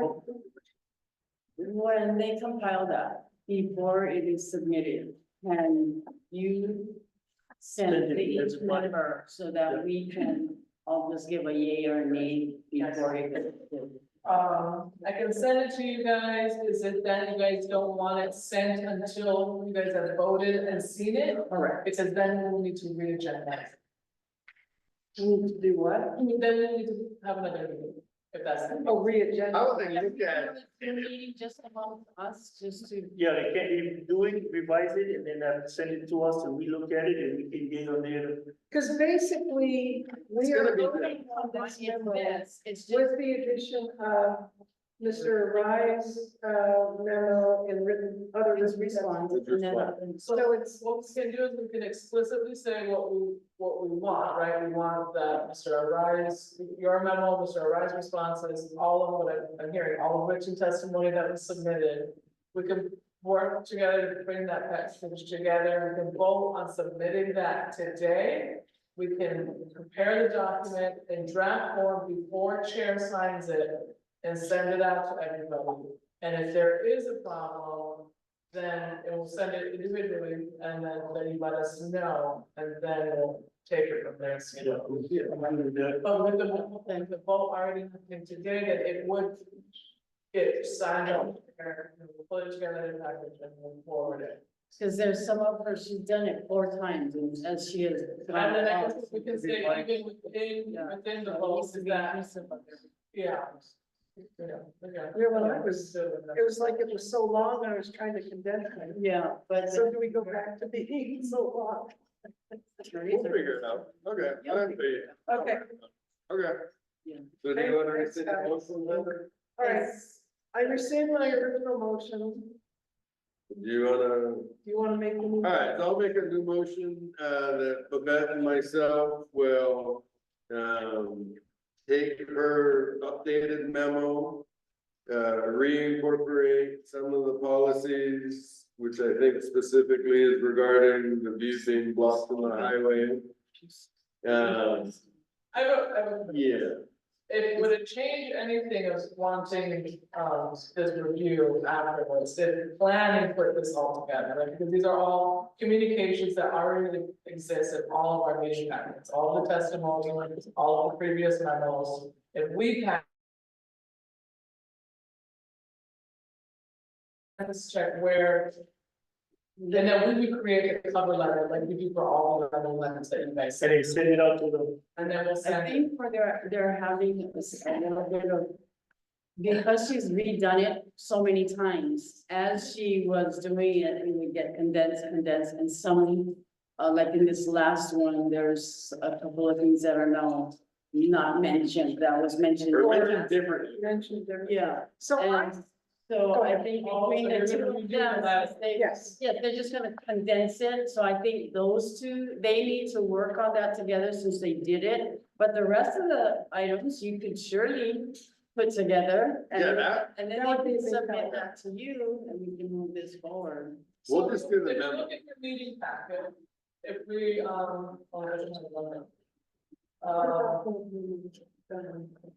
because you gotta. I see, because Darren responded to September 19 letter. Correct. Yeah. I see, and so we want to create. Yeah, so we just wanna redo hers, I see, okay. and then we'll do all public testimony. Yeah, well, both. And you guys, And then we could include the written testimony. Yeah. You guys can do the all written testimony part, they'll redo the letter. Okay, And we will, as we. and we will vote on it tonight between the board. Thank you. All right, Is that a motion? So I gotta- Yeah, it's good to know, so we are expecting that package for you. And then we'll put it together with the cover letter and GCC. So do I need to repeat that as a motion or you got it? No, but we can't go to the Senate forward until we look at what, No, it gets, yeah, then she gives it to us. and then we vote on it. Well, no, no, Yeah. we have to have a real meeting in order to vote. So No, what she is yeah, suggesting that we vote. we vote tonight. That's what he just asked, if we're voting tonight. Oh, I Yeah. thought you said So we after we vote look at tonight. everything. Well, that's fine, Yeah. I read it, yeah. Yeah. nothing's gonna change. I It's think, gonna be these policies, Yeah, and we're gonna have everything that we had previously done and all of the written testimony. yes. Including Mr. Arai's, and some- however many responses, all of the written testimony that we received from the public. Everything's gonna be sent to the Windward Planning. but you're creating a new letter. But the letter is gonna be essentially this memo with some minor changes In to reflect mostly a policy, verbiage. verbiage, yeah, from the actual policy. Yeah, it's gonna be the same policy, Policies don't, you can't change. correct? So do we need to make a motion? So I need to restate the motion. I think the question is how significant of change, because then, The like, you only, can scratch them out right now and. alright, so, I think that would help, if not, we would have to wait, we would have to wait for this new draft and then put this on the December. No. I think the only change would be that I'm very specifically aware of would be to state how the policy regarding blocking the view from the highway of the coast is specifically stated. So, But one of the things that we were just talking about is that previous memos that I wrote already have it, were longer and had more discussion as to what we felt that needed to meet the policies. In this last one, I was trying to make it briefer, to summarize everything, and I think the desire is that we go back and make it longer again, so, but I don't think we want to send my 5 memos to the planning commission. No, we can't do that. No, that would really confuse me. I don't know, we're gonna read them too.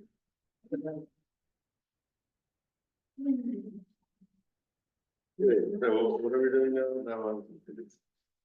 Well, she was asking what other things you wanted to change in my latest memo. But I think that was the only thing was I Alright, so my recommendation is to remove questions and make statements. Right, I think that our memo should have statements for the planning commission, not questions for the planning director. Right, I agree. so instead of asking, has the planning director done this? We should have statements for the planning commission. So instead of saying, has the planning director evaluated this? We should say the planning commission shall ensure that the applicant comply with this policy. So for instance, the impacts on coastal scenic and open space resources and things. So that's policy. We can't find out. Policy 29 items C. So, It's policy 29.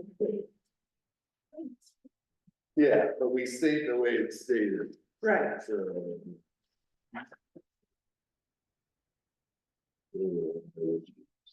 No, here we go.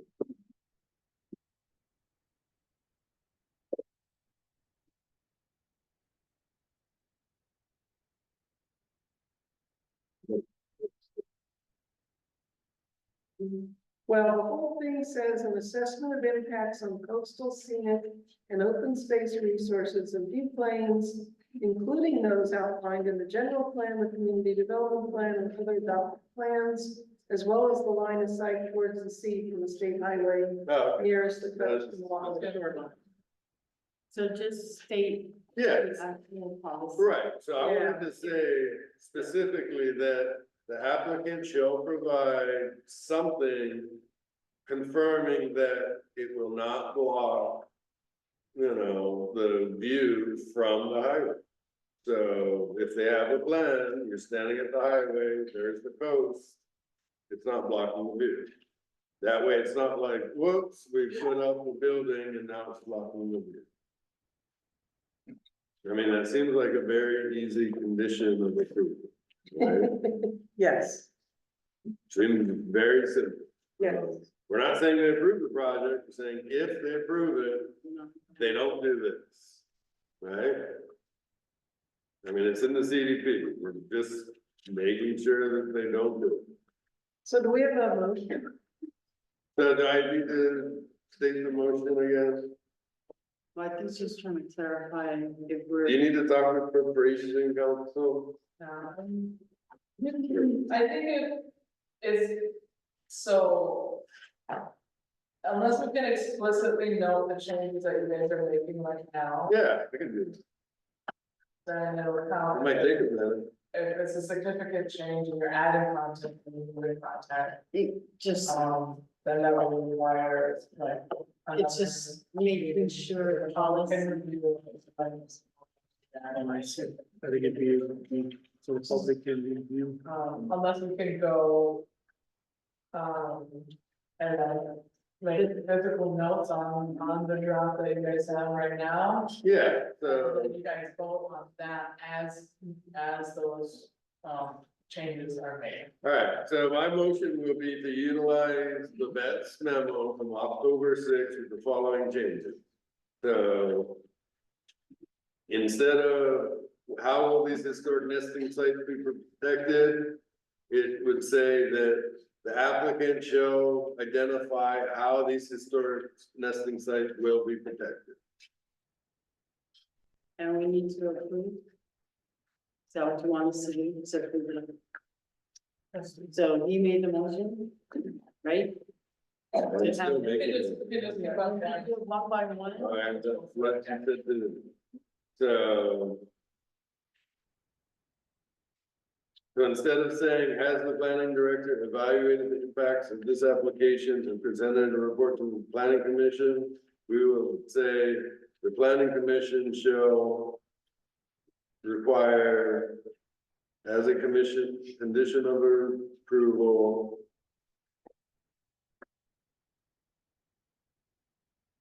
Wait, are you writing this down or do I gotta write this down? What? But we're not making conditions for approval, we are just Why making not? statements. That's the Yeah. last statement. We urge the planning commission to add these conditions should they approve the application. But now you're adding that you are making a condition of the. So you are. If they approve the application. That's referring back to the planning director's memo of March 2024. Night, everybody. Right. One last thing, inventory of the land first. A thorough inventory of Puyallup and rural settings of this so-called evidence. They had purpose. For the record, but thorough inventory, let's sit all we not do a full inventory of land. Going to follow on land. Okay? Good to see you.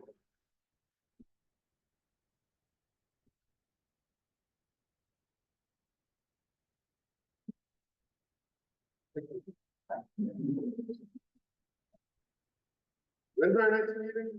Well, we can make the next meeting whenever we want. Also, the 6 days. Oh, with 6 days notice, we could set another meeting if we want. Because they love driving. So it like what happened. Yeah, So, but for us to finish this tonight, we just need to give you the changes and you guys can be technical. How do you feel about?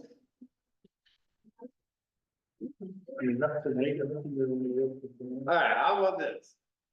I propose a new motion, since the last one wasn't seconded, that Babette and I will create a motion or a memo. And if there are no objections, it will be forwarded. If there are objections, it will be brought to the next action committee for discussion. Second. Let me run it by. Second. We have to get a vote. To do that. We're not even going to do accommodation. We're not even gonna get to the accommodation, right? It's all Well, We didn't need to approve the last meeting. It is. we gotta do the. It says it stated, we had the meeting over here and it was in Pahala.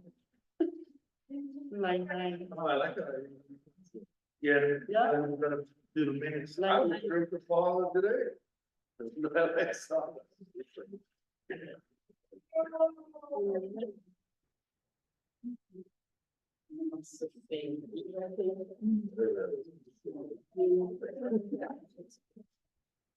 She's checking with the county attorney.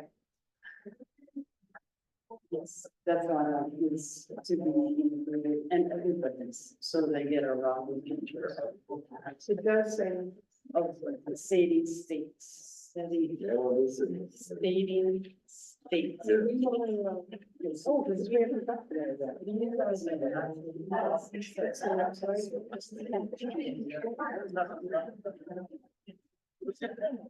It's all the order. Yeah, and why didn't you read that? If we were just saying, It's supposed to cover having to know small.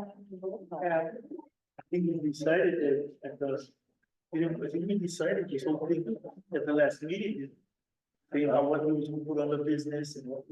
yeah, and for minutes, Robert's rule of laws. These minutes, will be approval of at the minutes comes beginning. right after. It comes, well, you know, it's Robert's Robert's rule. law. But it's always the. Okay, this is going to be okay as long as you describe the general changes that you're going to make. And Okay. that is what happens. Oh, okay. Thank Alright. you. Okay. So, well, when we play, Our state policies. alright, so Stating policies. yeah, so I will make a new motion. So utilizing, and I'm gonna refer to it as Babette's memo from dated October 6, 2024, which is included in tonight's agenda. We will make general changes, removing questions and restating them as statements. Policies. Using appropriate policy language from the CDP. Okay. Not having conditions of approval necessarily. Right, you didn't like that. Right, yes. So not conditions of approval, but that they are conditions. Right? That the applicant show, that the planning commission. Okay, but okay, I don't wanna get off base here, but basically this letter is to just bring forth policies that we have seen that the SME has not come addressed in the SME. That's all we're doing. They haven't been This letter. We are not saying this or that. They haven't been addressed. According to the CDP policies in 16(2). The SMA application does not seem to not comply, but is that, yeah, I I guess think to me, that's. whether or not they comply, we don't really know. They haven't been addressed. They really haven't been addressed. Okay, so that's basically what it Quick question, so who makes the final determination of Right. CDP compliance? As far as for the actual CDP, like, Who determines? who makes the final decision, well, the actual decision whether it So, meets the CDP. so or it within the doesn't. application that's forwarded, the packet that gets forwarded to planning commission, includes the application, and then the director, will provide background and recommendation reports, and those reports will speak to the CDP and the GP and other level stuff. So that one moment in the process where the CDP is going to. Just with the director. That's what Through it the does, director. through the director. There- And then what does the commission come in? And then the commission will review that and they have access to the CDP, but they, and so that's kind of where that can go. If they had to all of that further. And it's, That's really this kind of just like, and actually there's another item for voice.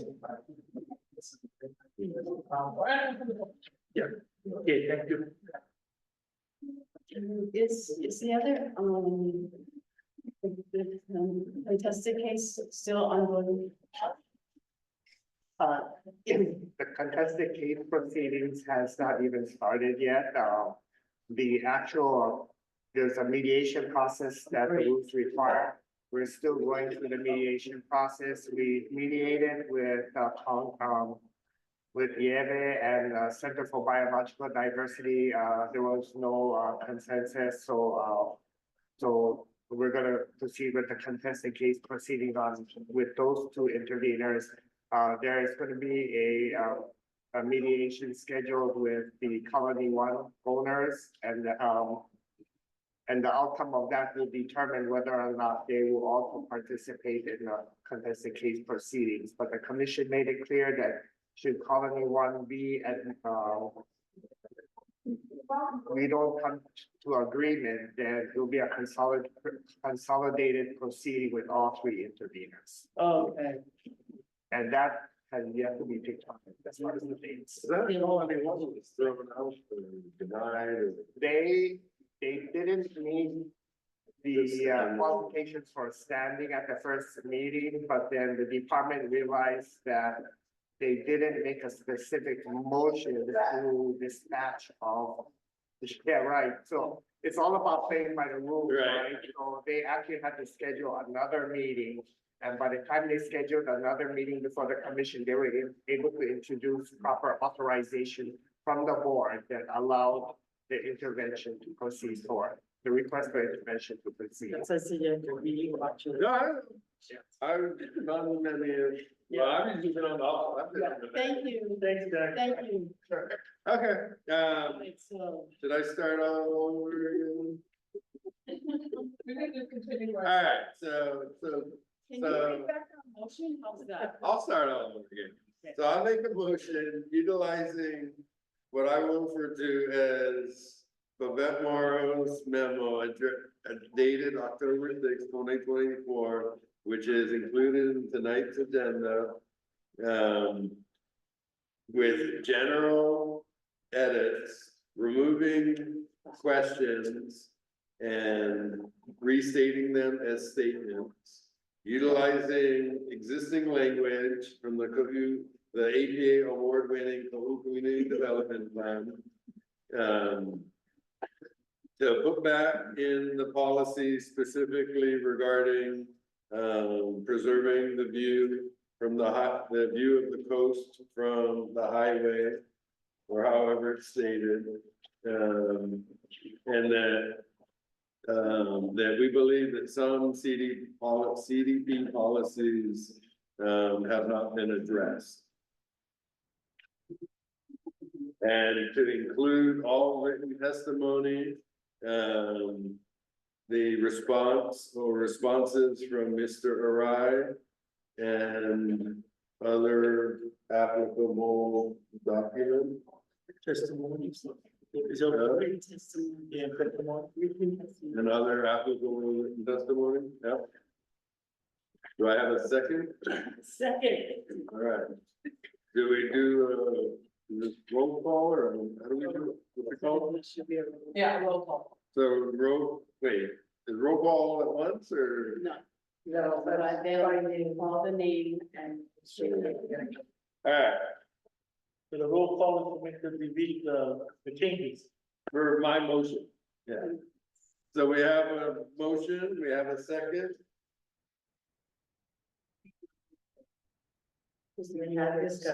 Oh, does anyone, yeah, is there any discussion on this motion, or we just do a roll call? Is there any discussion on this motion prior to the roll call? Nope.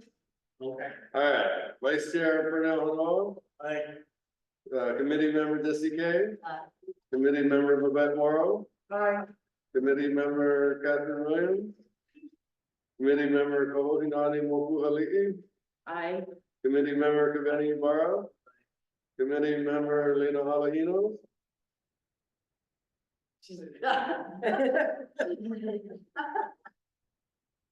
Okay, we have our comment.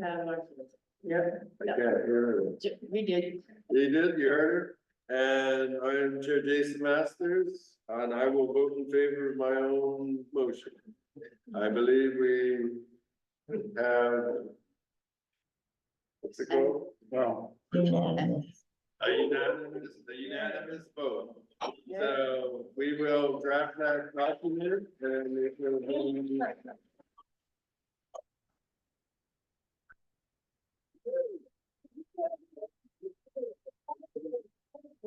Forwarded to the Windward Planning Commission.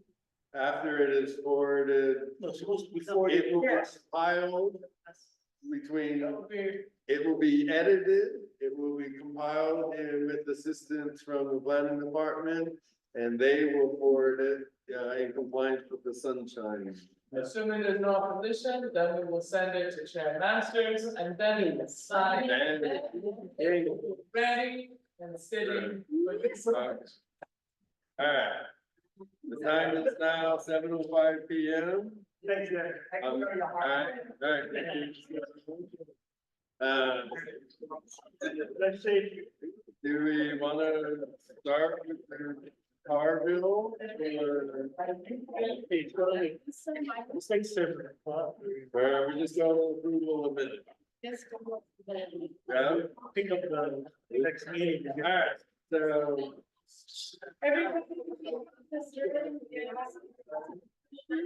Anybody else? Please. Okay.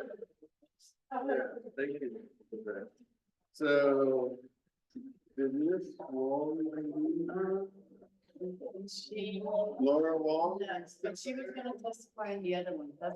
She left? Okay, so we'll see if she wants. That was her second. Yeah. Make a motion to approve the draft. Alright, so the time is 7:06 p.m. The committee will now consider approving the draft minutes from the September 19th, 2024 meeting. I know we have edits, so do I still ask for a motion to approve? No, we have edits. Yeah, so may I ask for a motion to approve the September 19th, 2024 meetings as circulated? You need a second on it. Well, I will make a motion that there are edits that we have to Yes. change the first line from. Well, actually, it was. So if Oh. you make a motion, somebody seconds it, and then you have to start, and that's then. Okay, so I make a motion that we approve the draft minutes with the edits that we will discuss shortly. Do I have a second? Second. All right, so would anybody like to discuss some of the edits? Okay, line 9, this is Kaʻū Mokuhalii. Line 9, it says meeting was held in person at the Na'alemu Community Center, where it should read, it was held at a Kaʻū District Gym Multipurpose Room in Kahala. All right. If it's just like extra commas, do we care about that or? No, you can't, no. Yep, After vice chair, there's a random extra comma on line 13. I don't know why. And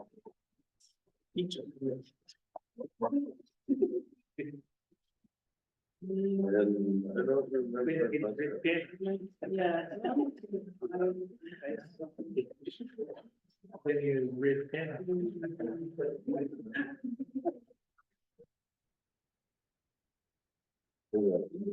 That's all I thought. Oh. Wait, there was one thing I questioned. Yeah, so on line 85, instead of the end of the block thing, they had an apostrophe. I don't know how important that is.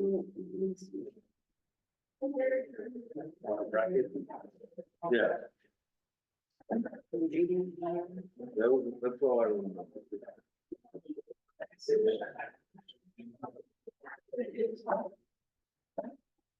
Oh, and I don't know if there should be a space between 7 days, but on line 107, says to be open 7 days, so there should be a space. Yeah, 70/me. Yeah, so I think there should be a space between 7 days. Yes. And this, why is that not put on the, okay, yeah. But, you know, I'm gonna put that on the next agenda when we get there. Alright, so, We're gonna, that's what I was like, that needs to get on there, is big. did you get our corrections? Yep. So I would like to move to approve the minutes with those corrections. Second. Yeah, if there are no further corrections. Seeing none, the September 19th meeting minutes are approved as corrected. New business, do any action committee members have any items they would like to agendize for a future meeting? I do. Yeah, I think we all. Yeah, I think we all. Well, I would like to see, Gary Davis, submission of the transfer station be open 7 days a week. Okay. Yeah, a while. Okay. Well, we had recommended 2 items to be on this agenda that were not put on this agenda. And so they need to be carried forward to the next meeting. So that would include tonight's. Is that the water? The water. Yeah, the water. And the fire. The road, fire. Did you, do you know who requires? Reported, yeah. No. He has been assigned he is a fire commissioner now. Okay. And he knows right. I guess that's what my remark to me. You're the person why before Discovery Harbor. Quite often. Oh. Yeah. Mark Lane Road. Oh, yeah, he is like right there. Yeah. His wife is a teacher. Not reported, but he was just had ran assigned the county council, the fire commission. So, and he is. And Ronnie, Ronnie's a right. Yeah, right, and so you gotta have a bit of fuel. Yeah. And he is really good at following through these. I know that I'm so good, you know, and he knows all about it. I mean, he's. Good. Good. All right, so far for the next meeting, we have Gary Davis and the Wauhinu Transfer Station open 7 days a week. We have the Pahala Water Bottle Facility in this order, right? Yeah. What else did we leave on? Ingress and egress. That's the 2 and 14 one. The fire, yeah. The Green Sand subdivision. Ingress and egress. Whichever way that's. Sometimes what's funny, like the volume one actually. I went to check, there's a check. What? No, so as of right now, they have no trees of any permit for a while. They only have a permit in place for the structure. Why would the permit be in place for the structure? Yeah. So it's fishy. That came right from the health department and then to the No. liaison for the government as well. And she said it has to pass the test. So we're still in station. Take on water, That's next week I'll get on. take on cold water and sell it to everybody else. So question, guys. All right, so we have, wait, Question. On the transfer station, should we, like draft a letter? yeah, that's a great idea. So when we put it on there, so that we can. Yeah, Um, that's a great idea. they're one step forward, Uh-huh. right? Bring the letter. I'll help you with it, or whatever you want. Yeah, and then we can draft a letter to the, I think it's environmental management. Yeah. it's Brenda, and what's his name? Yeah, so, yeah, we can just already get Yeah. ahead of it, instead of come to the meeting, wait one more time, and Yeah. this guy's out after this. No, Yeah, you're gonna if be you- out. If you want, you can stay in here. Yeah. You don't have to. I won't be like handcuff you, but, Yeah, but. all right, so. Are we still going for Brandon or? Yeah, but we can put that at the end. Yeah. Yeah. So the fire is. What's next? I don't walk. Oh, I guess we're looking at this. No, that, We put on, that wasn't, it was supposed to be on the meeting for this, on the agenda for this meeting, and it didn't make it, so that's what we just put on, Okay, that was all. yeah. So we have 4 items? Is that what we have? Yeah, so the last one will be, the one tonight. Transit, the tar bill.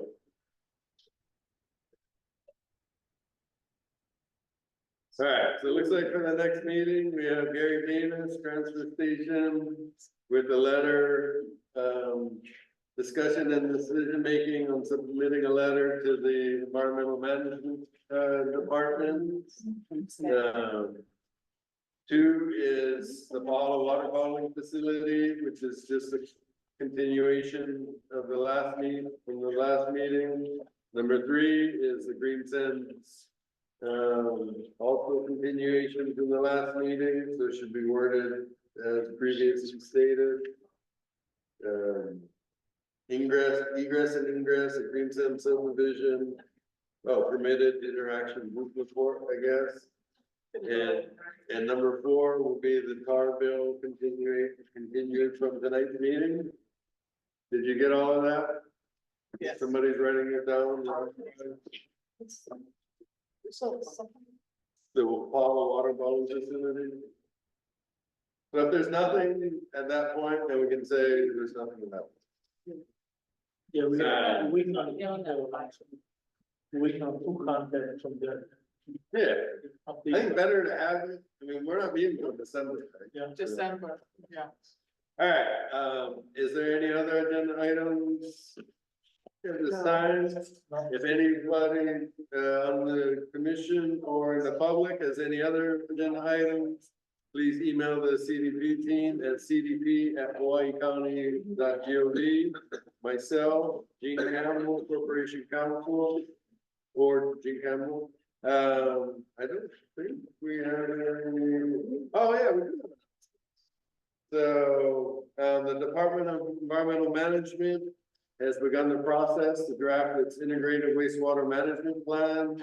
I guess they had, a first round of public meetings, which is available, on YouTube. So if you'd like to look at that, please grab a copy of our agenda or the link, which is also available online. And then the planning department is currently seeking applicants, so if you would like to join our renewable action committee, I believe I have recruited 1 member that hopefully will be joining us soon. But we're requesting assistance to get the word out. To interested community members, the application can be found on the mayor's office website at hawaiicounty.gov, our county boards commissions application. And I have signed the letter from the Kaʻū Community Development Plan Action Committee to the Planning Department Director regarding Mahana Bay. And with that, the meeting, the time is now 7:19 p.m. I will now adjourn the meeting. The meeting is adjourned at 7:19 p.m. One question, meeting adjourned, that's. Meeting adjourned. Great, fantastic. I would like to, look at, if you don't mind, to make a request about alternate dates for our December meeting. As you can see, and we're gonna ask other committees, we have 3 in a row. Which is a bit of a bit much for staff. So if there's other days, ideally within the first 2 weeks 25th. of. Yeah.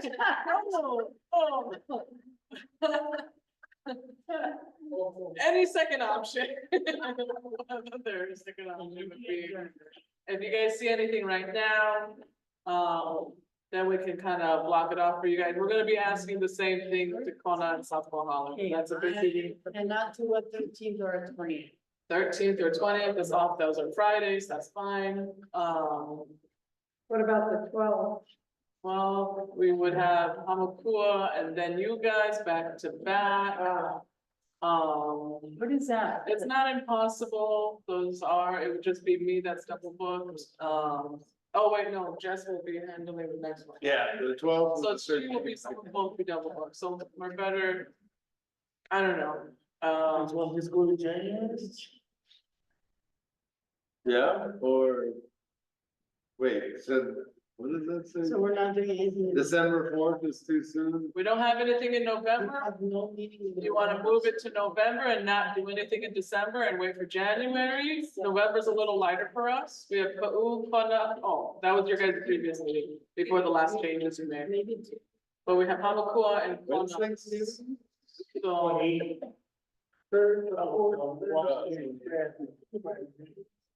could do, This thing. we're 25, 26, maybe even over to. First week of December, like. What's not December 4th? Yeah, and something early in December and that would be. Yeah. Yeah, we could do, if you go down to December again. When are you folks?